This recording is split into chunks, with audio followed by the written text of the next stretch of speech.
السلام عليكم، مرحبا بكم في حلقة جديدة من أغرب 5 أشياء. اليوم غادي نهضروا على حاجة كاينة في جميع الثقافات ولكن كتختلف بزاف من بلاد لبلاد، واللي هي الأكل. وغادي نكتشفوا أغرب 5 أكلات في العالم. بقاو معايا حتى النهاية وقولوا لي في التعليقات شنو أغرب أكلة سمعتوا بها أو جربتوها. أول حاجة معنا اليوم هي البيض البالوت من الفلبين. هذا البيض ماشي عادي، لحنتاش هذا البيض فيه الجنين ديال الفرخ مكمل النمو. كيطيبوه على البخار وكياكلوه كأنه أكلة عادية. واش تقدروا تجربوها أو لا؟ ثانيا السانكاجي في كوريا الجنوبية. الكوريين معروفين بحبهم الأكل الطازج، ولكن السانكاجي كياخدها لمستوى آخر. كياكلوا أخطبوط صغير كيكون باقي كيتحرك، وملي كتجرب تاكلو خاصك تحضي معاه لا يخنقك باللاصقات ديالو. ثالثا الكاسامارسو في إيطاليا، في جزيرة سردينيا في إيطاليا. عندهم جبنة سميتها الكاسومارسو، واللي كتميز بأنها فيها الدود الحي.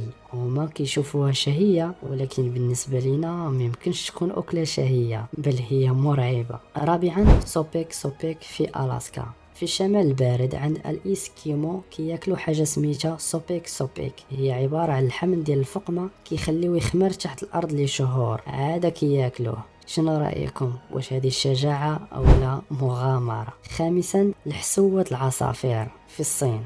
واخيرا في الصين عندهم الحسوة العصافير. هاد الحسوة كتصاوب من لعاب ديال نوع معين ديال العصافير، وكيعتبروها أكلة راقية وغالية بزاف. واش ممكن تجربوها؟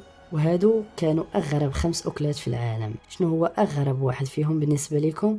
وكون جاتكم الفرصة شنو ممكن تجربوا؟ ما تنساوش تخليو لي تعليقاتكم، ديروا لايك وبارطاجيو الفيديو مع أصحابكم. نشوفكم في حلقة جديدة مع أشياء أغرب وأغرب. تهلاو.